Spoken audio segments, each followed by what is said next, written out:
سڵاو ڕێزبوویەوە بینەرانی خۆشەویستی تەلەڤیزیۆنی کۆمەڵە.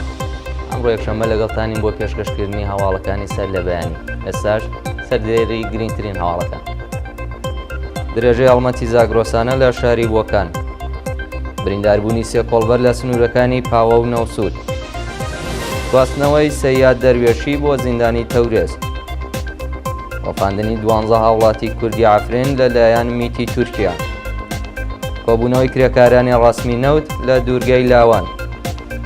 مانگرتنی بازاڕیان و خاوەن بەلەمەکانی گەناوە و عەسەلویان. بەسێدارەدانی دووبەندکراوی بەلووز لە زیندانی زاهیدان.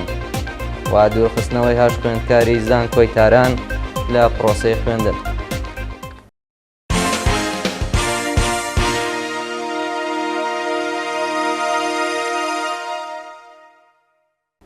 درێژەی هەواڵەکان.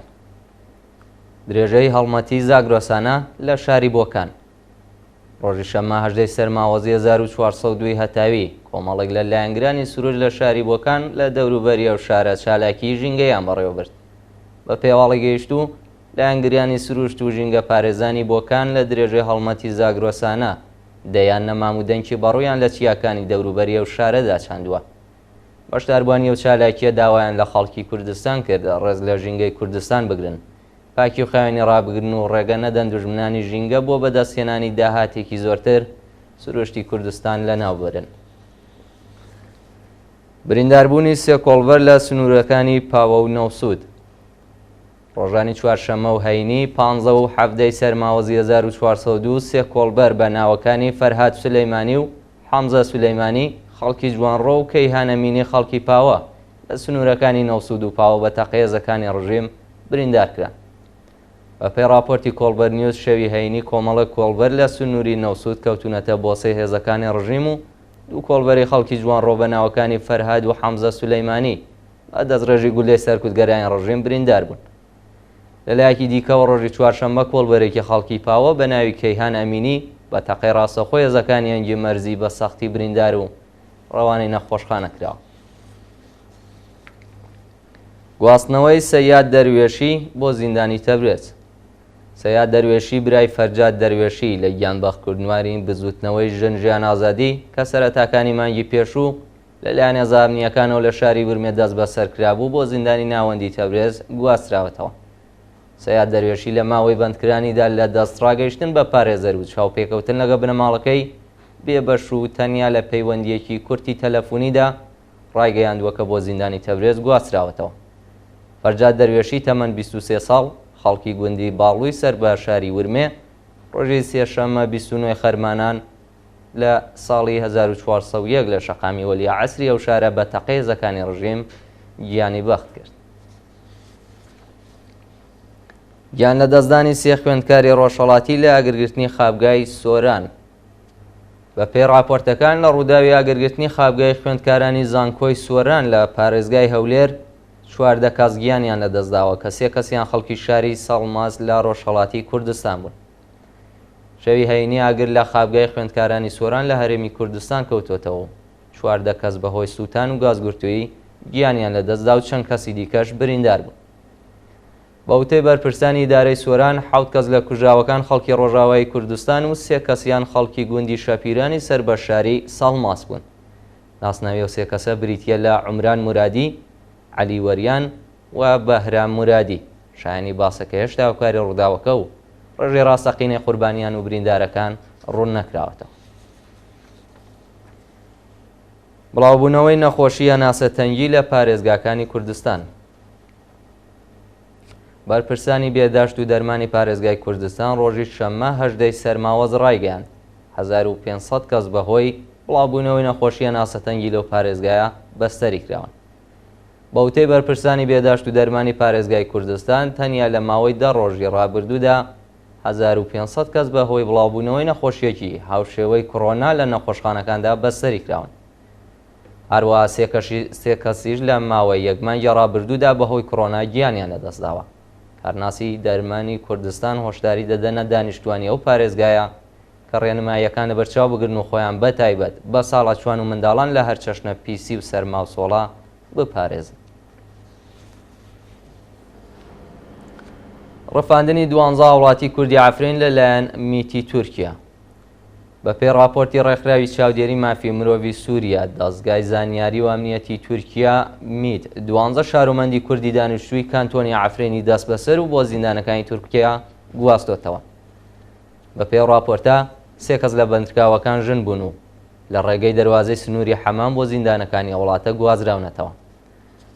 بەپێی زانیاریەکان چەند کەس لەو 12 بەندکراوە پێشتر بۆ ماوەی 3 مانگ لە زیندانی میت بەندکرابوون و لە کاتی گەڕانەوە بۆ سووریا لەسەر سنوور بۆ جارێکی دیکە دەست بەسەرکراون. ناسناوی ئەو سێژنە بەندکراوە بریتیە لە سەحەر خانی تەمەن 20 ساڵ، جووری سەروەر تەمەن 22 ساڵ و ئاروە محەممەد. شانی باسەکە لە ماوەی یەک مانگی ڕابردوودا زیاتر لە 60 ژنی کورد لەلایەن بەکرێگیراوانی سربەدەوڵەتی تورکیا لە عەفرین ڕفێنراون و ڕادەستی دەستگای ئەمنیەتی میت کراونەوە. کۆبوونەوەی کرێکارانی ڕەسمی نەوت لە دوورگەی لاوان. ڕۆژی شەممە 18 مانگی سەرماوەز کرێکارانی ڕەسمی نەوتی شاغڵ لە ناوچە عەمەلیاتیەکانی دوورگەی لاوان دژ بە دۆخی خراپی پیشەی و معیشەتی کۆبوونەوە.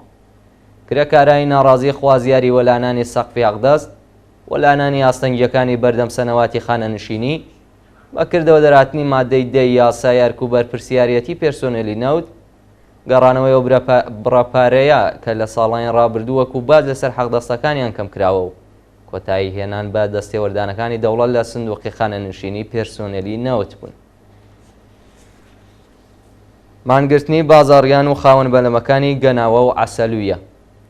بازاڕیان و خاوەن بەلەمەکانی بەندەرگەناوە و عەسەلویە ڕۆژی شەممە 18 سەرماوەز دژ بە جێبەجێ نەکردنی داخوازیەکانیان مانیان گرت و لە بەردەم ناوەندە دەوڵەتیەکان کۆبوونەوە.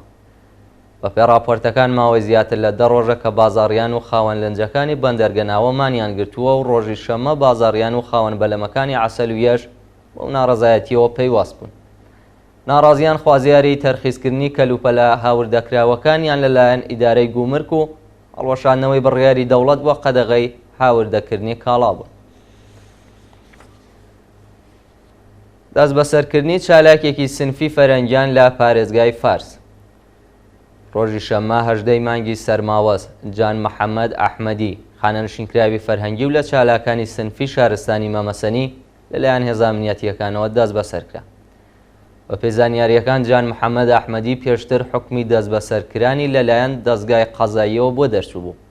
ڕۆژی شەممە و چالاکە سنفێ لە هێرشی هێزەکانی ڕژیم بۆ سەر ماڵەکەی دەست بەسەر و پاژڕوونکردنەوەی ئەو تۆمەتانەی خراوەتە پاڵدۆسیەکەی بە مەبەستی تێپەڕکردنی ماوەی 1 مانگ بەندکران ڕەوانەی زیندانی شیراسپاری نورابادی مەمەسەنی کرا.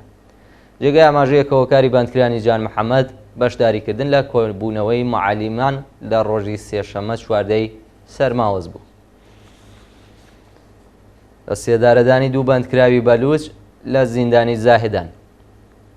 بەیانی شەممە 18 سەرماوەزی 1402 حکمی ئەعدامی 2 بەندکراوی بەلوچ بە ناوەکانی عەبدولباسط گورگیج تەمەن 33 ساڵ و عەبدولعەزیز شەهلیبەر تەمەن 34 ساڵ لە زیندانەکانی ناوەندی زاهدان جێبەجێ کراوە. بەپێی راپۆرتی ڕێکخراوی حاڵبەش، عەبدولباسط گورگیج کۆتاییەکانی ساڵی 98 هەتاوی بە تۆمەتی پەیوەندیدار بە مادەی هۆشبەر لە شاری زاهدان دەست بەسەر و لەلایەن دادگاوە بە ئیعدام مەحکوم کرابوو. ڕۆژی چوارشەممە و بەندکراوە پاش دوایین دیداری لەگەڵ بنەماڵەکەی ڕەوانەی بەندی تاکە کەسی کرا و بەیانی شەممە لە سێدارەدرا. لەلایەکی دیکەوە عەبدولعەزیز شەهلیبەر 5 ساڵەوە بەر بە تۆمەتی کوشتنی بانقەز لە شارستانی بەمپور دەست بەسەر و دواتر بە دانانی وەسیقە ئازاد کرا، بەڵام ڕازبەری ساڵی ڕابردوو بۆ جارێکی دیکە دەست بەسەر و بە ئیعدام مەحکوم کرا. ناوبراو ڕۆژی پێنجشەممە دوایین دیدار لەگە بنەماڵەکەی ڕەوانەی بەندی تاکە کەسی کرا و بەیانی شەممە لە سێدارەدرا.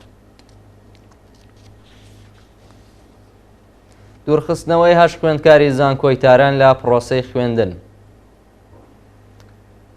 بەپێی راپۆرتی شۆڕای سنفی خوێندکارانی ئێران، کۆمیتەی ئینزیباتی زانکۆی تاران 8 خوێندکاری کۆلیژی زانیاری کۆمەڵایەتی بە تۆمەتی بەشداری لە جەلەسەی نایاسایی و سەربەخۆخوازانە لە پرۆسەی خوێندن دوورخستوتەوە. بەپێی راپۆرتەکان خوێندکارانی کۆلێژی زانیاری کۆمەڵایەتی زانکۆی تاران لەو بارەوە بەیاننامێکیان بڵاو کردوێتەوە و ڕایانگەاندووە. 8 کەس لەو 10 خوێندکارەی کە لە جەلەسەی بەرگری لە پایاننامەی خوێندکارێک بەشداریان کردبوو تعلیق کراون. لەو بەیاننامەیەدا ئاماژە بە جەلسەی بەیاننامەی ئەو خوێندکارە نەکراوە، بەڵام پێشتر 10 خوێندکار لە جەلسەی بەرگری لە پەیامنامەی لەیلا حەسەنزادە کە بە سەبارەت بە بابەتی ناسناوی نەتەوەیی و ناسناوی قەومی لە شارستانیەتی مۆدێڕنی ئێران بوو بە بێحیجابی ئەجباری باشداریان کردبوو.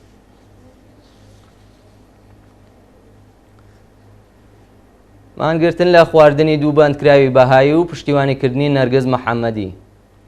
بە پێی راپۆرتی ناوەندەکانی مافی مرۆڤ دوو بەندکراوی بەهایی بە ناوەکانی مەهوەش سابت و فەریبا کەماڵابادی دژ بە پێشێلکردنی مافەکانیان مانیان گرتووە و نەرگز محەممەدیش بە مەبەستی پشتیوانیکردنیان دەستی داوەتە مانگرتن. بە پێی ئەو راپۆرتە مەهوەش سابت و فەریما کەماڵ ئابادی لە ناڕەزایەتی بە هەڵسوکەوتی وەحشیانەی کۆماری ئیسلامی لە حەق کۆمەلگای بەهاییەکان و پێشێلکردنی مافە شارۆمەندیەکانیان بۆ ماوەی 3 ڕۆژ دەستیان داوەتە مانگرتن و نەرگز محەممەدیش بۆ پشتیوانیکردن لەو دوو چالاکە مەدەنیە مانگرتن لە خواردنی ڕاگەاندووە. جێگای ئاماژەیە کە ئەو دوو بەندکراوە بەهاییە ماوەی 10 ساڵە لە زیندان و 10 ساڵی دیکەش لە ماوەی بەندکرانیان ماوە. دوایین هەواڵ هۆشداری بانکی جیهانی لەسەر هەژارتربوونی خەڵکی ئێران. بانکی جیهانی ڕۆژی شەممە 18 سەرماوەز لە راپۆرتێکدا ڕایگەیاند 28% جەمیعەتی ئێران لە ساڵی 2020 هەژار بوون و ئەو ڕێژەی لە ساڵی 2023دا بە ڕادێکی بەرچاو زیادی کردووە. بە پێی راپۆرتە ڕێژەی خەڵکی هەژار لە ئێران لە ساڵی 2011دا 20% بووەوە، ئەو ڕێژەیە لە ساڵی 2020 بۆ 28% زیادی کردووە. بانکی جیهانی هەروەها ڕایگەیاندووە کە 40% جەمیعەتی ئێران نزیک لە هەژاری تەواون و لەسەر ئەو بابەتە هۆشداری داوەتە بەرپرسانی کۆماری ئیسلامی. پێشتر ئەندامێکی کۆمەڵی مەسلحەتی نظام ڕایگەیاند بوو کە 2020 گەڕاک و 19 ملیۆن و 700 هزار کەس لە جەمیعەتی ئێران لە ئیمکاناتی وەکو خانوو، کار، خوێندن تا قۆناغی کۆتایی، تەندروستی و بێهداشت، خۆراک و جلوبەرگ بێبەش. بینەرانی خۆشەویست گەشتی هەواڵەکانتان پێشکەش کرا ماڵەوە.